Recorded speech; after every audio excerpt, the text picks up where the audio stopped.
ജീവമൊഴി കാൽവരിനാഥന്റെ സ്നേഹമൊഴി തിരുനിറത്താൽ ജീവനേകും യേശുനാഥന്റെ ജീവമൊഴി ജീവധാര ജീവധാര ജീവധാര.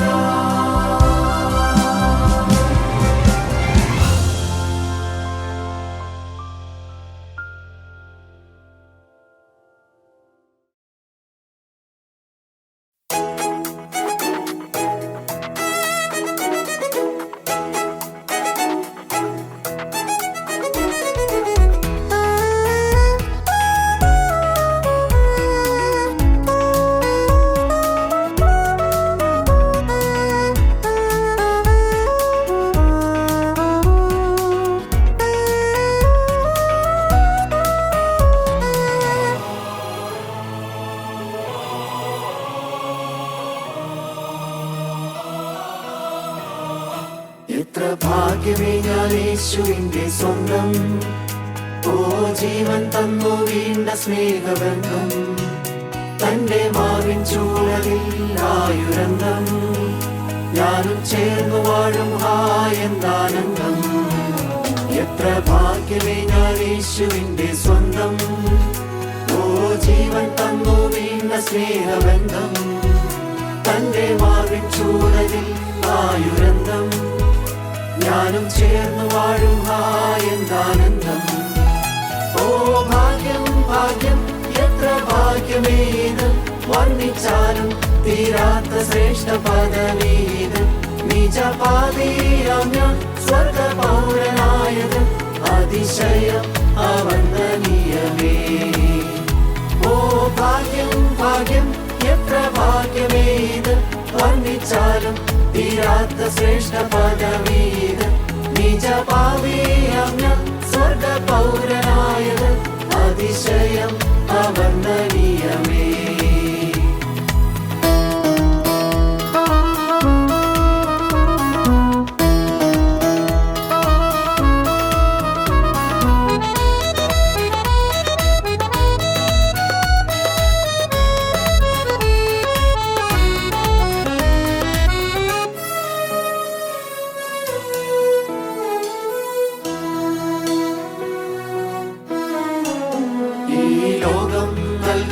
സമാധാനം ഓ ക്രിസ്തുവിങ്കൽ ഞാൻ കണ്ടു ഭാഗ്യം. ഇന്നൻ ഹൃത്തിൽ നിറയും നവഗാനം, യേശു തന്ന നിത്യമാം രക്ഷാദാനം. ഈ ലോകം നൽകാത്ത സമാധാനം ഓ ക്രിസ്തുവിങ്കൽ ഞാൻ കണ്ടു ഭാഗ്യം. ഇന്നൻ ഹൃത്തിൽ നിറയും നവഗാനം, യേശു തന്ന നിത്യമാം രക്ഷാദാനം. ഓ ഭാഗ്യം ഭാഗ്യം എത്ര ഭാഗ്യമേത്, വർണ്ണിച്ചാലും തീരാത്ത ശ്രേഷ്ഠ പദമേത്.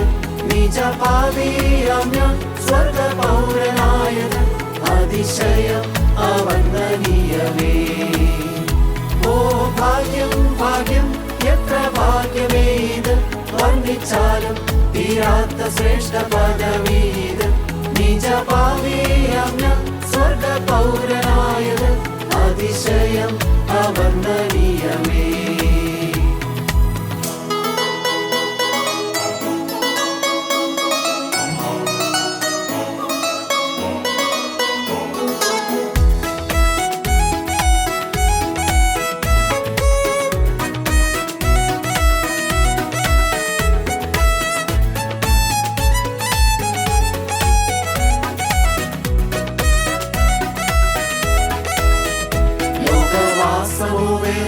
പരദേശം നിത്യ സ്വർഗനാടല്ലോ എൻ സ്വദേശം. വേണ്ട ലോക ഇമ്പമോ ലവലേശം, ഇനി ക്രൂശിൻ ക്ലേശം താനെന്നാവേശം. ലോകവാസമോ വേറും പരദേശം, നിത്യ സ്വർഗനാടല്ലോ എൻ സ്വദേശം. വേണ്ട ലോക ഇമ്പമോ ലവലേശം, ഇനി ക്രൂശിൻ ക്രൂശിൻ ക്ലേശം താനെന്നാവേശം. ഓ ഭാഗ്യം ഭാഗ്യം എത്ര ഭാഗ്യമേത്, വർണ്ണിച്ചാലും തീരാത്ത ശ്രേഷ്ഠ പദവീത്.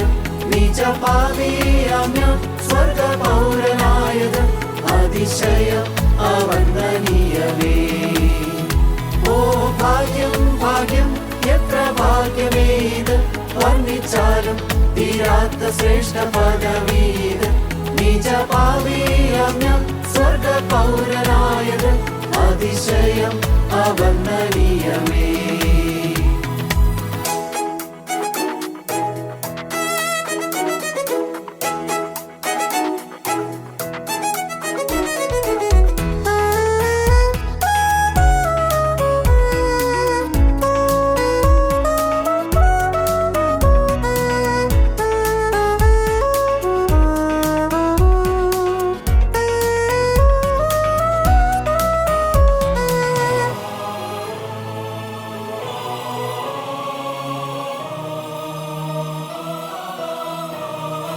എന്റെ യേശു നിമിത്തം അപമാനം, ഭൂവിലേൽക്കുന്നതല്ലോ അഭിമാനം. ലോക സമ്പത്തുമെല്ലാ സ്ഥാനമാനം, വെറും ചപ്പെന്നെണ്ണും ഞാൻ ക്രിസ്തു മൂലം. എന്റെ യേശു നിമിത്തം അപമാനം, ഭൂവിലേൽക്കുന്നതല്ലോ അഭിമാനം. ലോക സമ്പത്തുമെല്ലാ സ്ഥാനമാനം, വെറും ചപ്പെന്നെണ്ണും ഞാൻ ക്രിസ്തു മൂലം. ഓ ഭാഗ്യം ഭാഗ്യം എത്ര ഭാഗ്യമേത്, വർണ്ണിച്ചാലും തീരാത്ത ശ്രേഷ്ഠ പദവീത്. നിജ പാപിയാം ഞാൻ സ്വർഗ പൗരനായത്, അതിശയം അവന്ദനീയമേ. ഓ ഭാഗ്യം ഭാഗ്യം എത്ര ഭാഗ്യമേത്, വർണ്ണിച്ചാലും തീരാത്ത ശ്രേഷ്ഠ പദവീത്. നിജ പാപിയാം ഞാൻ സ്വർഗ പൗരനായത്, അതിശയം അവന്ദനീയമേ. ദൈവത്തിന് സ്തോത്രം. റോമാലേഖനം 16-ാം അധ്യായം 20-ാമത്തെ വാക്യം നമുക്കൊന്ന് വായിച്ചു നോക്കാം. റോമർക്ക് എഴുതിയ ലേഖനം 16-ാം അധ്യായത്തിന്റെ 20-ാമത്തെ വാക്യം. സമാധാനത്തിന്റെ ദൈവമോ വേഗത്തിൽ സാത്താനെ നിങ്ങളുടെ കാൽ കീഴെ ചതച്ചു കളയും. നമ്മുടെ കർത്താവായ യേശു ക്രിസ്തുവിന്റെ കൃപ നിങ്ങളോടുകൂടെ ഇരിക്കുമാറാകട്ടെ. സമാധാനത്തിന്റെ ദൈവമോ വേഗത്തിൽ സാത്താനെ നിങ്ങളുടെ കാൽ കീഴ് ചതച്ചു കളയും. നിങ്ങളെ ഇന്ന് ബന്ധിക്കുന്ന സാത്താൻ, നിങ്ങളെ കൊണ്ടുവന്ന് പാപം ചെയ്യിക്കുന്ന സാത്താൻ, നിങ്ങളെ ഇന്ന് അടിമയാക്കിയിരിക്കുന്ന സാത്താനെ, അവനെ നിങ്ങൾക്ക് ജയിക്കാം. സമാധാനത്തിന്റെ ദൈവം സാത്താനെ നിങ്ങളുടെ കാൽ കീഴ് ചതച്ചു കളയും. പ്രിയപ്പെട്ടവരെ, ദൈവം വലിയവനായൊരു ദൈവം, സമാധാനത്തിന്റെ ദൈവം, the maker of peace is stronger than destroyer of peace. സമാധാനം കെടുത്തുന്ന പിശാചിനേക്കാൾ സമാധാനം ഉണ്ടാക്കുന്ന ദൈവം ശക്തനാണ്. പ്രിയപ്പെട്ടവരെ, നിങ്ങളുടെ സമാധാനം കെടുത്തിക്കളയുന്ന പിശാചിനേക്കാൾ സമാധാനം തരുന്ന ദൈവം ശക്തനാണ്. അതാണ് വേദപുസ്തകം പഠിപ്പിക്കുന്നത്. ആ ശക്തനായവന്റെ കയ്യിൽ ജീവിതം കൊടുക്കുകയാണ് വേണ്ടത്. ഒരു മാനസാന്തരം, പിശാചിന്റെ നിങ്ങളുടെ കാൽക്കീഴ് ചതച്ചു കളയുക എന്നൊക്കെ പറഞ്ഞാൽ എന്താ അർത്ഥം പ്രിയപ്പെട്ടവരെ? മാനസാന്തരം, ഒരു പാപമോചനം. അത് അനേകർ കേട്ടിട്ടുള്ളതായ വചനമാണ്. പാപമോചനം പ്രാപിക്കുക, പാപമോചനം, മോചനമതിനായി പാപികളെ വരുവിൻ, ഇതൊക്കെ നാം ധാരാളം കേട്ടിട്ടുള്ള കാര്യമാണ്. പാപമോചനം തരുന്ന ദൈവം. എന്നാൽ അങ്ങനെയൊരു ദൈവത്തെ മാത്രമല്ല, അനേകരും മാനസാന്തരം മതി എന്ന് പറയുന്ന ആളുകളുണ്ട്. ഒരു പേരിനൊരു മാനസാന്തരം മതി, പാപം ക്ഷമിച്ചു കിട്ടി എന്ന് സന്തോഷിക്കുന്ന ആളുകളുണ്ട്. എന്നാൽ എന്താണ് ഈ സാത്താനെ കാൽക്കീഴ് ചതയ്ക്കുക എന്ന് പറഞ്ഞാൽ? റോമാലേഖനം 6-ാം അധ്യായത്തിലെ 6-ാമത്തെ വാക്യം നമുക്കൊന്ന് വായിച്ചു നോക്കാം. എന്താണ് അപ്പോസ്തലനായ പൗലോസ് പറയുന്നത്? റോമർ 6:6. നാം ഇനി പാപത്തിന് അടിമപ്പെടാതെ വണ്ണം പാപശരീരത്തിന് നീക്കം വരേണ്ടതിന്. പാപത്തിന് അടിമപ്പെടാതെ വണ്ണം. കഴിഞ്ഞ കാലങ്ങളിൽ ഞാൻ പാപത്തിന് അടിമപ്പെട്ടിരുന്നു. കഴിഞ്ഞ കാലങ്ങളിൽ ഞാൻ മദ്യപിച്ചിരുന്നു. കഴിഞ്ഞ കാലങ്ങളിൽ ഞാൻ കലഹം ഉണ്ടാക്കിയിരുന്നു. കഴിഞ്ഞ കാലങ്ങളിൽ എനിക്ക് അന്യായമായ പലതും ഉണ്ടായിരുന്നു.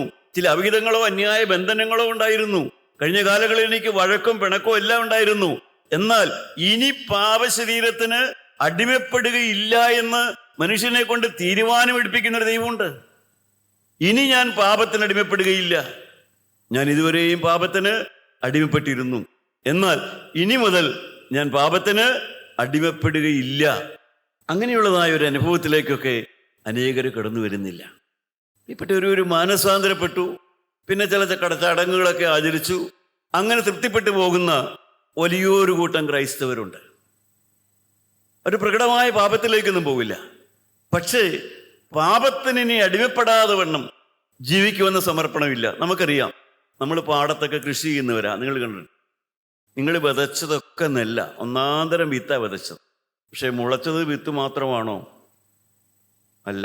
ഇനി എന്ത് മുളച്ചു? കളയും മുളച്ചു.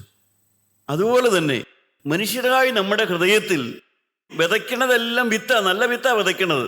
പക്ഷേ കള മുളയ്ക്കും, പാപം മുളയ്ക്കും. കള എന്ന് പറഞ്ഞാൽ പാപം, പാപചിന്ത, പാപരാഗ, മോഹം, ഇതൊക്കെ നമ്മുടെ ഹൃദയത്തിൽ മുളച്ചു വരും. മാനസാന്തരപ്പെട്ടവന്റെ ഹൃദയത്തിൽ മുളച്ചു വരും.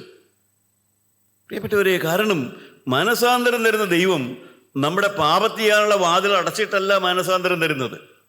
മാനസാന്തരത്തിലൂടെ നമുക്ക് ലഭിക്കുന്നത് ദൈവത്തിൻ്റെ ഒരു പരിശുദ്ധാത്മാവിനെ തരും.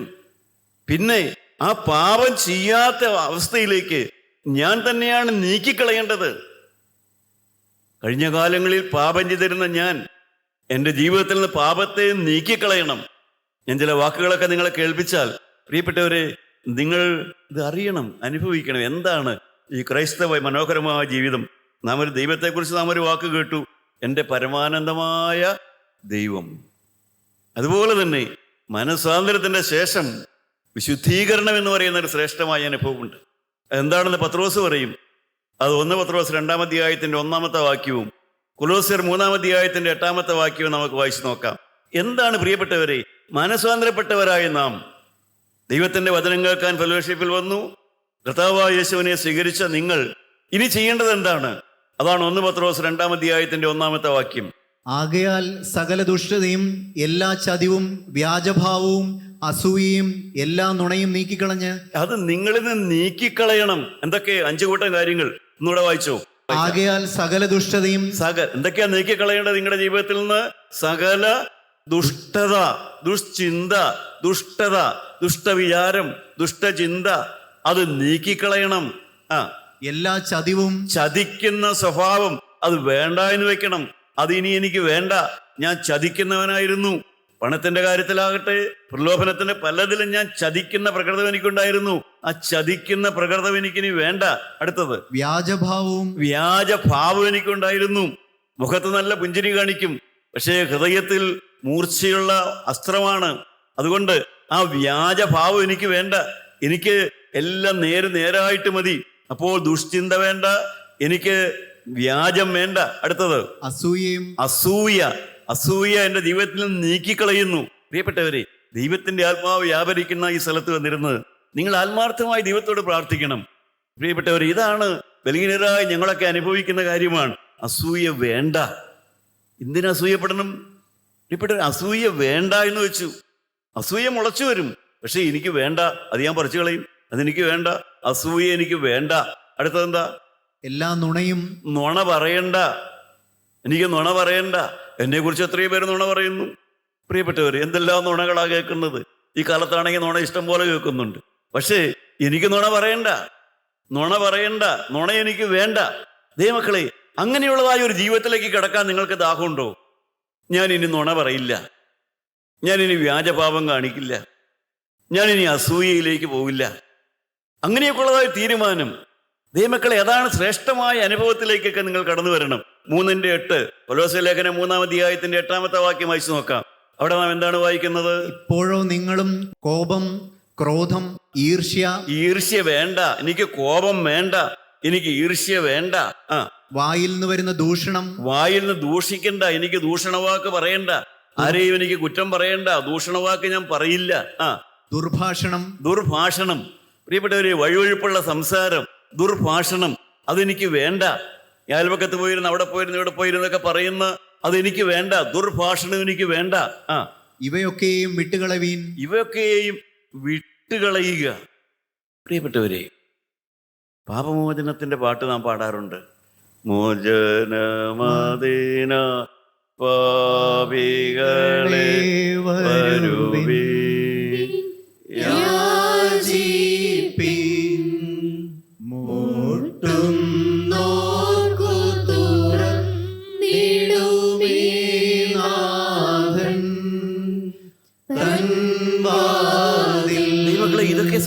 നാം പാടുന്ന പാട്ടാണ്.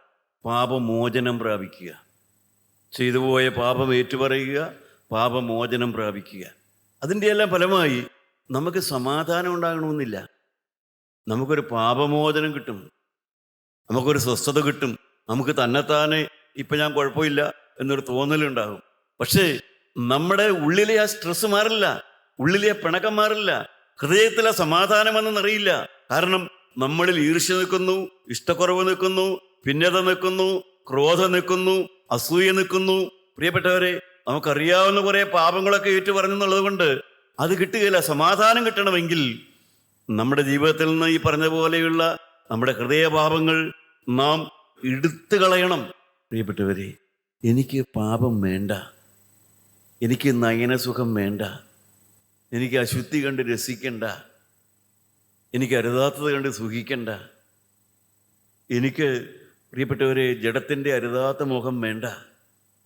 ദാമ്പത്യം നല്ലതാണ്, പക്ഷേ പിശാചി തരുന്നത് അധിഹിത ബന്ധമാണ്. ദൈവം തരുന്ന ദാമ്പത്യം അനേകർക്ക് വെറുപ്പാണ്. പിശാചി തരുന്ന അവിഹിതത്തോട് അനേകർക്ക് താല്പര്യമാണ്. പ്രിയപ്പെട്ടവരെ, എനിക്കത് വേണ്ട, എനിക്ക് നയനമോഹം വേണ്ട, നയനസുഖം വേണ്ട, എനിക്ക് ലോകസുഖം വേണ്ട, എനിക്ക് ലോകത്തിലുള്ള ധാരാളം ഇങ്ങനെ വെട്ടിപ്പിടിച്ചുള്ള ആ ജീവിതം എനിക്ക് വേണ്ട. എനിക്കെൻ്റെ യേശു മതി. എന്നെ വീണ്ട സ്നേഹം, ആ സ്നേഹത്തോട് പ്രതിബദ്ധതയുള്ളവനായി ജീവിക്കുക, ആ സ്നേഹത്തെ താലോലിച്ച് ജീവിക്കുക, ആ സ്നേഹത്തിലേക്ക് നോക്കി ജീവിക്കുക. പ്രിയപ്പെട്ടവരെ, അതുവഴിയാണ് നമുക്ക് കിട്ടുന്നത് സമാധാനം. സമാധാനത്തിൻ്റെ ദൈവമോ സാത്താനെ നിങ്ങളുടെ കാൽ കീഴ് ചതച്ച് കളഞ്ഞിട്ട്. പ്രിയപ്പെട്ടവരെ, ദൈവം അത് ചെയ്തു തരും. നിങ്ങൾക്ക് ആഗ്രഹമുണ്ടോ? കർത്താവേ, എനിക്ക് പുറമേ ഒരു പാപമോചനം മാത്രം കിട്ടിയാൽ പോരാ, എനിക്കെൻ്റെ ഹൃദയത്തിൽ നിന്ന് പാപം മാറിക്കിട്ടും. പാപം ഞാൻ ചെയ്യില്ല. എനിക്ക് അവസരം കിട്ടിയാൽ എനിക്കതിനോട് വെറുപ്പാണ്, എനിക്ക് പാപത്തോട് വെറുപ്പാണ്. ദൈവമക്കളെ, ഹൃദയം മാറ്റിത്തരുന്നൊരു ദൈവം. അങ്ങനെയാണ് മനുഷ്യൻ സമാധാനം അനുഭവിക്കുന്നത്. കിടന്നുറങ്ങാൻ സമാധാനം തരുന്ന ദൈവം. ഹൃദയപാപങ്ങൾ വേണ്ട എന്ന് വയ്ക്കുമ്പോൾ സമാധാനം കൊണ്ട് നിറയ്ക്കുന്ന ദൈവം. ദൈവമക്കളെ, യഹോവ നല്ലവനെന്ന് രുചിച്ചറിയുവിൻ, അവനെ ശരണം പ്രാപിക്കുന്ന പുരുഷൻ ഭാഗ്യവാൻ. ദൈവമക്കളെ, നിങ്ങൾക്കും തീരുമാനം എടുക്കാവോ എന്ന്? കർത്താവേ, എനിക്ക് വേണ്ട, പാപം വേണ്ട, എനിക്ക് അരുതാത്ത ഒരു പാപം വേണ്ട, എനിക്കൊരു പ്രതികാര വേണ്ട, എനിക്കൊരു വാശി തീർക്കണ്ട, എനിക്ക് ക്രോധം വേണ്ട, എനിക്ക് പിണക്കം വേണ്ട. മനഃപൂർവ്വം ഞാനത് വേണ്ടാന്ന് വയ്ക്കുന്നു, ഞാൻ നീക്കിക്കളയുന്നു. അതിന് പകരം താഴ്മ, മനസ്സലിവ് മുതലായവ ധരിക്കുക എന്ന് പറയുന്നു. 3:12 പറയും. ദൈവമക്കളെ, അതാണ് ശുദ്ധീകരണം എന്ന് പറയുന്നത്. അനുഭവത്തിലേക്ക് വരുമ്പോഴാണ് നിങ്ങൾ യഥാർത്ഥ സമാധാനം അനുഭവിക്കും. യഥാർത്ഥത്തിൽ നിങ്ങൾ എപ്പോഴും സമാധാനമുള്ളവരായിരിക്കും. കാരണം നിങ്ങളുടെ ഉള്ളിൽ ടെൻഷനില്ല, നിങ്ങളുടെ ഉള്ളിൽ ടെൻഷനില്ല. കാരണം നിങ്ങൾ ക്രിസ്തുവിൻ്റെ കയ്യിലായി. ദൈവമക്കളെ, കർത്താവിൻ്റെ കയ്യിലായിരിക്കുന്ന ഒരു ജീവിതം, ക്രിസ്തുവിൻ്റെ കയ്യിലെത്തപ്പെട്ടതായ ഒരു ജീവിതം. നമുക്ക് സമാധാനത്തിൻ്റെ ഒരു കാര്യം കൂടെ ചിന്തിച്ച് അവസാനിപ്പിക്കാം. ജീവനുള്ള ദൈവം അബ്രാഹാമിനോട് പറഞ്ഞു, വാഗ്ദത്തം ചെയ്തപ്പോൾ എന്താണ് പറഞ്ഞതെന്നറിയാവോ? ഉൽപ്പത്തി പുസ്തകം 15-ാം അധ്യായം 15-ാമത്തെ വാക്യം. 15-ാം അധ്യായത്തിൻ്റെ 15-ാമത്തെ വാക്യത്തിൽ ദൈവം ഒരു വാഗ്ദാനം കൊടുത്തു. എന്താണ് ആ വാഗ്ദാനം? നീയോ സമാധാനത്തോടെ നിന്റെ പിതാക്കന്മാരോട് ചേരും. ദൈവത്തിന് സ്തോത്രം. സമാധാനത്തോടെ മരിക്കും, സമാധാനത്തോടെ മരിക്കും. പ്രിയപ്പെട്ടവരെ, 175-ാമത്തെ വയസ്സിൽ അബ്രഹാം അത് അനുഭവിച്ചു, സമാധാനത്തോടെ മരിച്ചു. പ്രിയപ്പെട്ടവരെ, സമാധാനത്തോടെ ഉറങ്ങി, സമാധാനത്തോടെ ജീവിച്ചു, സമാധാനത്തോടെ മരിക്കാൻ കഴിയുന്ന ഒരു ഭാഗ്യം. നിങ്ങൾ ദേവാലയത്തിൽ പരിശുദ്ധ കുർബാനയ്ക്ക് പോയി കാണും. അവിടെ വായിക്കുമെന്ന് നിങ്ങൾ കേട്ട് കാണൂ, സമാധാനപ്രിയരായ അവർക്കുള്ള ഒരു നല്ല അവസാനം ഞങ്ങൾക്ക് തരണം, സമാധാനപ്രിയർക്കുള്ള ഒരു നല്ല അവസാനം തരണം, സമാധാനത്തോടെ മരിക്കും. ദൈവമക്കളെ, അതൊക്കെയാണ് വാസ്തവത്തിൽ കർത്താവ് മനുഷ്യർക്ക് ചെയ്തു തരുന്ന ഭാഗ്യം എന്ന് പറയുന്നത്. സമാധാനത്തോടെ മരിക്കുക ആർക്ക് സാധിക്കും? പ്രിയപ്പെട്ടവരെ, നമുക്കിത് തരാൻ ആർക്ക് കഴിയും? പണത്തിന് പറ്റുമോ? വിദ്യാഭ്യാസത്തിന് പറ്റുമോ? പ്രിയപ്പെട്ടവരെ, ആർക്കെങ്കിലും നമുക്ക് തരാൻ കഴിയുമോ?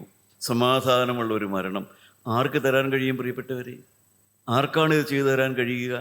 ദൈവത്തിന് സ്തോത്രം. കൊലോസ്യ ലേഖനം 1-ാം അധ്യായത്തിൻ്റെ 20-ാമത്തെ വാക്യം വായിക്കുമ്പോൾ നമുക്ക് കാണാം കൊലോസ്യ ലേഖനം 1-ാം അധ്യായത്തിന്റെ 20-ാമത്തെ വാക്യത്തിൽ ഈ സമാധാനമുള്ള മരണം, ഈ സമാധാനമെല്ലാം എവിടെ നിന്നാണ് വരുന്നത്? അതെല്ലാം വരുന്നത് ഒരാളിൽ നിന്നാണ്, അതെല്ലാം വരുന്നത് ഒരു സ്ഥലത്തു നിന്നാണ്. എവിടെ നിന്നാണ്? വായിച്ചു നോക്കാം. കൊലോസ്യർ 1:20. അവനിൽ സർവ്വസമ്പൂർണതയും വസിപ്പാനും അവൻ ക്രൂശിൽ ചൊരിഞ്ഞ രക്തം കൊണ്ട് അവൻ മുഖാന്തരം സമാധാനമുണ്ടാക്കി. പ്രിയപ്പെട്ടവരെ, അവൻ കുരിശിൽ ചൊരിഞ്ഞ രക്തം കൊണ്ട് അവൻ സമാധാനമുണ്ടാക്കി. മരണസമയത്തുള്ള സമാധാനം അത് അനുഭവിക്കാതെ എത്രയോ പേരാണ് മരണസമയത്ത് അതിവേദനയോടെ മരിച്ചത്. വേദപുസ്തകം തന്നെ പറയുന്നുണ്ട്. വേദപുസ്തകത്തിൽ അബ്രഹാമിന്റെ മകനായ ഇസ്ഹാക്കിന്റെ മകനായ ഏശാവിനെ കുറിച്ച് പറയുന്നുണ്ട്. ഏശാവിന് വലിയൊരു ആപത്തുണ്ടായി. ഏശാവിന് വലിയൊരു ആപത്തുണ്ടായി. എന്താണ് ഏശാവിന്റെ ആപത്ത്? പ്രവാചകനായ യെരമ്യാവ് അതിനെ കുറിച്ച് പറയുന്നുണ്ട്. 49-ാം അധ്യായത്തിന്റെ 8-ാമത്തെ വാക്യം, യെരമ്യാ പ്രവാചകന്റെ പുസ്തകം 49-ാം അധ്യായത്തിന്റെ 8-ാമത്തെ വാക്യത്തിൽ ഏശാവിനൊരു ആപത്ത് സംഭവിച്ചതായിട്ട് പറയുന്നുണ്ട്. എന്താണ് ഏശാവിന്റെ ആപത്ത് എന്ന് പറയുന്നത്? വായിച്ചു കേൾക്കാം. ദദാൻ നിവാസികളെ ഓടിപ്പോകുവിൻ, പിന്തിരിഞ്ഞ് കുഴികളിൽ പാർത്തുകൊള്ളുവിൻ. ഞാൻ ഏശാവിന്റെ ആപത്ത് അവന്റെ ദർശനകാലം തന്നെ അവന് വരുത്തും. പ്രിയപ്പെട്ടവരെ, ഏശാവിന്റെ ആപത്ത്, അതിന്റെ ദർശനകാലം, ജീവനുള്ള ദൈവം ഏശാവിനെ സന്ദർശിച്ചു. അവന്റെ മരണമെടുത്ത സമയത്ത്, അവന്റെ മാനസാന്തരത്തിന് മുമ്പ് അവൻ മരിക്കേണ്ടി വന്നു. അതാണ് അവന്റെ ആപത്ത്. അവന്റെ ആപത്ത് സമാധാനമില്ലാത്തൊരു മരണം. ഏശാവ് മരണസമയത്ത് നിങ്ങൾക്കറിയാം, എബ്രായലേഖനം വായിച്ചാൽ 12-ാം അധ്യായം വായിച്ചാൽ കാണാം, ഏശാവ് കണ്ണുനീരോടെ പ്രാർത്ഥിക്കുകയായിരുന്നു. മരണസമയം വന്നപ്പോൾ കണ്ണുനീരോടെ ഏശാവ് പ്രാർത്ഥിച്ചു, എനിക്കൊരു മാനസാന്തരം തരണമേ, എനിക്കൊരു മാനസാന്തരം തരണമേ. എൻ്റെ ബാല്യം മുതൽ ഞാൻ ദൈവത്തെ മറന്ന് ജീവിച്ചവനാണ്. എൻ്റെ ബാല്യം മുതൽ ഞാൻ ദൈവത്തെ അവഗണിച്ച് ജീവിച്ചവനാണ്. ദൈവത്തിന്റെ കൃപ എനിക്ക് വേണ്ട എന്ന് വെച്ചവനാണ്. പക്ഷെ മരണമായപ്പോൾ ഏശാവിന് ബോധ്യമായി, അയ്യോ, ഇങ്ങനെ പോയാൽ പോരാ, ഇങ്ങനെ നടന്നാൽ പോരാ, എനിക്കൊരു സമാധാനമുള്ള മരണം വേണം, എനിക്കൊരു മാനസാന്തരം വേണം എന്ന് ഏശാവ് കണ്ണുനീരോടെ അപേക്ഷിച്ചു. ഒരു മാനസാന്തരം തരണമേ, പണം തരണമേ എന്നോ വസ്തു തരണമേ എന്നോ വീണ്ടും ഒന്നും തരണമെന്നല്ല, ഒരു സമാധാനമുള്ള മരണം തരണമേ എന്ന് ഏശാവ് കണ്ണുനീരോടെ അപേക്ഷിച്ചു. പ്രിയപ്പെട്ടവരെ, വേദപുസ്തകം പറയുന്നു, മാനസാന്തരത്തിന് ഇട കിട്ടിയില്ല. ദൈവം മാനസാന്തരം കൊടുത്തില്ല. അതാണ് ഏശാവിന്റെ ആപത്ത്. പ്രിയപ്പെട്ടവരെ, മാനസാന്തരത്തിന് മുമ്പ് മരണം സംഭവിച്ചു. പ്രിയ ദൈവവേദലേ, നിനക്ക് സംഭവിക്കരുത്. മാനസാന്തരത്തിന് മുമ്പ് മരണം പിടിവിടാനിടവരരുത്. മനസാന്തരത്തിന് മുമ്പ് മരണം വന്ന് പിടിക്കാനിടവരരുത്. അതാണ് ഏശാവിൻ്റെ ആപത്ത്. പ്രിയപ്പെട്ടവരെ, സമാധാനത്തിൻ്റെ ദൈവം, സമാധാനത്തിൻ്റെ ദൈവം, അവന് കുരിശിച്ചെഴുന്ന രക്തം കൊണ്ട് അവൻ മുഖാന്തരം സമാധാനം ഉണ്ടാക്കി. പ്രിയപ്പെട്ടവരെ, എനിക്ക് നിങ്ങൾക്ക് സമാധാനം തരാൻ വേണ്ടി കുരിശിലെ രക്തം കൊണ്ടുള്ളതായ സമാധാനം, മനസാന്തരത്തിന് വേണ്ടി ദൈവമക്കളെ ഇന്ന് കിട്ടുന്ന കാലമാണ്. പ്രിയപ്പെട്ടവരെ, പഴയ നിയമത്തിലെ യോസേപ്പും ദാനിയേലുമെല്ലാം സമർപ്പണമുള്ളവരായിരുന്നു. നമ്മുടെ കർത്താവായ യേശുക്രിസ്തു സമർപ്പണമുള്ളവനായിരുന്നു. അവൻ വന്നു, നിന്റെ ഇഷ്ടം ചെയ്യുവാൻ ഞാൻ പ്രിയപ്പെടുന്നു എന്ന് പറഞ്ഞാണ് കർത്താവ് ജീവിച്ചത്. നിന്റെ ഇഷ്ടം ചെയ്യുവാൻ ഞാൻ പ്രിയപ്പെടുന്നു, അതായിരുന്നു നമ്മുടെ കർത്താവിൻ്റെ വായിലെ വാക്ക്. 40-ാം സങ്കീർത്തനം വായിച്ചാൽ നമുക്ക് കാണാം, ഹോമബലികളിൽ നീ ഇഷ്ടപ്പെട്ടില്ല. പ്രിയപ്പെട്ടവരെ, ഒരു മൃഗബലിയും ദൈവം ഇഷ്ടപ്പെട്ടില്ല. നിന്റെ ഇഷ്ടം ഞാൻ ക്രൂശിൽ മരിക്കുക എന്നുള്ളതായിരുന്നു. തൻ്റെ പുത്രനായ യേശു കാൽവരിയിൽ ക്രൂശിൽ മരിക്കുക എന്നുള്ളതായിരുന്നു സ്വർഗീയ പിതാവിൻ്റെ ഇഷ്ടം. കർത്താവെ, ഞാൻ ഇഷ്ടം ചെയ്യാൻ കടന്നു വരുന്നു. എന്തിനാണ് പ്രിയപ്പെട്ടവരെ, എന്തിനാണ് ആ ഇഷ്ടം നിറവേറ്റാനാണ് കാൽവരിയിലേക്ക് കയറിയത്? നാം പാപം സംബന്ധിച്ച് മരിച്ച് നീതിക്ക് ജീവിക്കേണ്ടത്. നമ്മുടെ പാപങ്ങളെ ഏറ്റുകൊണ്ട് അവൻ കുരിശിന്മേൽ മരിച്ചു. പ്രിയ ദൈവവേദലേ, പിതാവിൻ്റെ ഇഷ്ടം നിറവേറ്റാൻ വേണ്ടി കടന്നു വന്നവനായ കർത്താവായ യേശു ക്രിസ്തു, നിനക്ക് വേണ്ടി മരിക്കാൻ വന്നവനായ യേശു, നിന്റെ പാപം ചുമക്കാൻ വന്നവനായ യേശു, എനിക്ക് മനസ്സാണ് ഈ മകളുടെ പാപം വഹിക്കാൻ. ദൈവമക്കളെ, എനിക്ക് 45-ാമത്തെ വയസ്സിൽ എനിക്ക് ഭാഗ്യം കിട്ടി. ഈ യൂട്ടി ജോർജിൻ്റെ പാപം വഹിക്കാൻ എനിക്ക് മനസ്സാണ് പിതാവേ എന്ന്. പ്രിയപ്പെട്ടവരെ, നിങ്ങളുടെ പാപം വഹിക്കാൻ എനിക്ക് മനസ്സാണ് പിതാവേ എന്ന് നിങ്ങൾക്ക് വേണ്ടി മധ്യസ്ഥത വരച്ച ഒരു യേശു ജീവിക്കുന്നുണ്ട്. മകളെ, നിന്റെ പാപം വഹിക്കാൻ അവന് മനസ്സായിരുന്നു. നിന്റെ കുടുംബാപം വഹിക്കാൻ അവന് മനസ്സായിരുന്നു. നിന്റെ എല്ലാ വേണ്ടാധീനങ്ങളും വഹിക്കാൻ അവന് മനസ്സായിരുന്നു. നീ ചെയ്തു കൂട്ടിയ സകല മ്ലേച്ഛതകളും വഹിക്കാൻ അവന് മനസ്സായിരുന്നു. അവൻ തൻ്റെ ദേഹത്തതെല്ലാം ചുമന്നുകൊണ്ടാണ് അവൻ കാൽവരിയിൽ പടഞ്ഞു മരിച്ചത്. എനിക്ക് മനസ്സാണെന്നാണ് നിന്റെ തിരുവിഷ്ടം ചെയ്യാൻ എനിക്ക് മനസ്സാണ്. ഈ പത്രോസിന്റെ പാപം ചുമക്കാൻ എനിക്ക് മനസ്സാണ്. ഈ മത്തായിയുടെ പാപം ചുമക്കാൻ എനിക്ക് മനസ്സാണ്. ഈ കൊള്ളരുതാതെ ജീവിച്ച ഈ മനുഷ്യൻ്റെ ഇന്നുവരെയും സകല ദുർമാർഗത്തിൽ നടന്ന ഇവന്റെ പാപം ചുമക്കാൻ എനിക്ക് മനസ്സാണ് എന്നാണ് കർത്താവായ യേശു തന്റെ ക്രൂശിന്റെ തലേരാത്രി അവൻ ഗതസമനിയിൽ തന്റെ പിതാവിനോട് പറഞ്ഞു, നിന്റെ ഇഷ്ടം നടക്കണമേ എന്ന് പറഞ്ഞപ്പോൾ എന്താണ് അവൻ പറഞ്ഞത്? എനിക്ക് മനസ്സാണ് ഇവിടെ ഇരിക്കുന്ന സകല സ്ത്രീകളുടെയും സകല സഹോദരിമാരുടെയും സകല ബാല്യമുതലുള്ള സകല പാപവും സകല മ്ലേച്ഛതയും ചുമക്കാൻ എനിക്ക് മനസ്സാണ് എന്ന്. പ്രിയപ്പെട്ടവരെ, അവൻ അതിന്റെ തലേരാത്രി സ്വർഗീയ പിതാവിനോട് അറിയിച്ചു. അതിന്റെ ഫലമാണ് 3-ാം മണി നേരത്തെ ദൈവമക്കളെ അവൻ കാൽവരിയിലേക്ക് കയറി 6 മണിക്കൂർ നേരം അവൻ ആ ക്രൂശിൽ കിടന്നു. അവന് രക്തമുഖാന്തരം അവൻ സമാധാനമുണ്ടാക്കി. ഹല്ലേലൂയ. ദൈവമക്കളെ, നിങ്ങൾക്കിന്ന് മനസ്സാന്തരം ആവശ്യമുണ്ടോ? രക്തമുഖാന്തരമുള്ള സമാധാനം ആവശ്യമുണ്ടോ? ദൈവമക്കളെ, നിങ്ങളുടെ പാപം ചുമന്ന കുഞ്ഞാട് നിങ്ങളുടെ അരികത്ത് നിൽക്കുന്നുണ്ട്. അവനോട് നിങ്ങൾക്ക് ഒരു വാക്ക് പറയാവോ? കർത്താവേ, എനിക്കും മനസ്സാണ്. നീ എൻ്റെ പാപം ചുമന്നുവെങ്കിൽ എനിക്ക് ഇന്ന് മനസ്സാണ്. നിന്റെ മകനാകാൻ എനിക്ക് മനസ്സാണ്. നിന്റെ മകളാകാൻ എനിക്ക് മനസ്സാണ്. എൻ്റെ ജീവിതം നിനക്ക് തരാൻ എനിക്ക് മനസ്സാണ്. എൻ്റെ ഈ പാപജീവിതം നിനക്ക് തരാൻ എനിക്ക് മനസ്സാണ്. കർത്താവേ, ഇതുവരെയും പാപത്തിന് വിട്ടുകൊടുത്ത, പിശാചിന് വിട്ടുകൊടുത്ത ഈ പാപജീവിതം നിനക്ക് തരാൻ എനിക്ക് മനസ്സാണ്. ഹല്ലേലൂയ. ദൈവമക്കളെ, കർത്താവായ യേശു പിതാവിനോട് പറഞ്ഞു, ഇവന്റെ പാപം ചുമക്കാൻ എനിക്ക് മനസ്സാണ് എന്ന്. ഹല്ലേലൂയ. ദൈവമക്കളെ, നിങ്ങൾ ആരെല്ലാം നിത്യനായ ദൈവത്തോട് പറയുന്നുണ്ട്? കർത്താവായ യേശുവിനോട് നിങ്ങളുടെ അരികത്ത് വന്ന് ഒരു യാചകനെ പോലെ കെഞ്ചുന്ന യേശുവിനോട്, മകളെ, നീ പറയുന്നുണ്ടോ? കർത്താവേ, നീ പറയുന്നുണ്ടോ? കർത്താവേ, എൻ്റെ ജീവിതം തരാൻ എനിക്ക് മനസ്സാണ്. എൻ്റെ ജീവിതം നിനക്ക് തരാൻ എനിക്ക് മനസ്സാണ്. എനിക്ക് വേണ്ടി പാപം ചുമക്കാൻ മനസ്സായവനായ എൻ്റെ യേശുവേ, ഇന്നുവരെയുമുള്ള എൻ്റെ പാപജീവിതത്തോടെ യാത്ര പറഞ്ഞുകൊണ്ട് ഈ ജീവിതം നിനക്ക് തരാൻ എനിക്ക് മനസ്സാണ്. എനിക്ക് മനസ്സാണ്. എനിക്ക് മനസ്സാണ്. ഹല്ലേലൂയ. ദൈവമക്കളെ, തീരുമാനമുണ്ടോ? ഉണ്ടെങ്കിൽ ഒന്ന് കരങ്ങൾ ഉയർത്തി കർത്താവിനൊരു മുഖത്തം കൊടുത്താട്ടെ. കർത്താവേ, എൻ്റെ ജീവിതം നിനക്ക് തരാൻ എനിക്ക് മനസ്സാണ്. എൻ്റെ പാപം ചുമക്കാൻ മനസ്സായവനായ യേശുവേ, എൻ്റെ ജീവിതം നിനക്ക് തരാൻ എനിക്ക് മനസ്സാണ്. ഇതുവരെ പാപത്തിന് കൊടുത്തതാണ്, ഇതുവരെ പിശാചിന് കൊടുത്തതാണ്, ഇതുവരെ മദ്യപാനത്തിന് കൊടുത്തതാണ്. കർത്താവേ, ഇനിയില്ല. എൻ്റെ ജീവിതം നിനക്ക് തരാൻ എനിക്ക് മനസ്സാണ്. എനിക്ക് മനസ്സാണ്. എനിക്ക് മനസ്സാണ്. യേശുവേ, ഞാൻ നിന്നെ സ്നേഹിക്കുന്നു. യേശുവേ, ഞാൻ നിന്നെ സ്നേഹിക്കുന്നു. യേശുവേ, എൻ്റെ പരമാനന്ദമോ യേശുവേ, എൻ്റെ പരമാനന്ദമോ യേശുവേ, എൻ്റെ ജീവിതം നിനക്ക് തരാൻ എനിക്ക് മനസ്സാണ്. ഹല്ലേലൂയ. ഹല്ലേലൂയ. ദൈവമക്കളെ, നിങ്ങൾക്ക് സ്തുതിക്കാൻ ആഗ്രഹമുണ്ടോ? ഉണ്ടെങ്കിൽ ദൈവത്തെ സ്തുതിക്കാം. ആർത്തുപാടി അവനെ സ്തുതിക്കാം. എൻ്റെ പരമാനന്ദമോ യേശുവേ, എൻ്റെ ജീവിതം തരാൻ എനിക്ക് മനസ്സാണ്. എൻ്റെ മ്ലേച്ഛ ജീവിതം തരാൻ എനിക്ക് മനസ്സാണ്. ഇന്ന് മുതൽ യേശുവേ, ഞാൻ നിന്നെ അടിമയായി ജീവിക്കാൻ ആഗ്രഹിക്കുന്നു. എനിക്ക് തരണമേ, എനിക്ക് മനസ്സാണ്. ഹല്ലേലൂയ. ദൈവമക്കളെ, കരങ്ങളെ താഴ്ത്തിയിടുക. ജീവനുള്ള ദൈവം നിങ്ങളുടെ സമീപത്തുകൂടെ കടന്നു പോകുന്നു. അവൻ നിങ്ങളുടെ അരികത്തുകൂടെ കടന്നു പോകുന്നു. പ്രിയപ്പെട്ടവരെ, ദാവീദിനെ പോലെ നിങ്ങൾക്ക് പറയാം, കർത്താവേ, എൻ്റെ കാല് വലയിൽ കുടുങ്ങി കിടക്കുകയാണ്. എന്നെ ഒന്ന് വിടുവിക്കാവോ? ഈ ഒരാ കൊടുക്കൽ തന്നെ ഒന്ന് വിടുവിക്കാവോ? വിടുവിക്കാൻ മനസ്സുള്ളവനാണ് അവൻ. ജീവിതം കൊടുത്താൽ അവൻ വിടുവിച്ചിരിക്കും. ജീവിതം അവന് കൈമാറു കുഞ്ഞ്, ജീവിതം അവന് കൈമാറൂ. അവൻ നിന്റെ ചങ്ങലകളിൽ നിന്നെ വിടുവിക്കും. ഒരാ കൊടുക്കൽ നിന്ന് വിടുവിക്കുന്നവനാണ് യേശു. നല്ല ദൈവമേ, സമാധാനപ്രഭു, സമർപ്പണം ഏറ്റുവാങ്ങിയ, സമർപ്പണം നിന്റെ കയ്യിലേക്ക് ഏൽപ്പിച്ച ഈ മക്കളുടെ സകല കുറവുകളും നീ പരിഹരിക്കും. അവരുടെ നല്ല ആഗ്രഹങ്ങളെ സാധിപ്പിച്ചു കൊടുക്കണം. അവരുടെ കാലുകൾ വലയിൽ നിന്ന് വിടുവിക്കണമേ. പാപച്ചങ്ങലയിൽ നിന്ന് അവരെ കോരിയെടുക്കണം. കർത്താവെ, സമാധാന കാലങ്ങൾ കൊടുത്ത് അവരെ അനുഗ്രഹിക്കണമേ. യേശു മൂലം പ്രാർത്ഥിക്കുന്നു. കൃപയോടെ ഉത്തരം തരുമാറാകണമേ.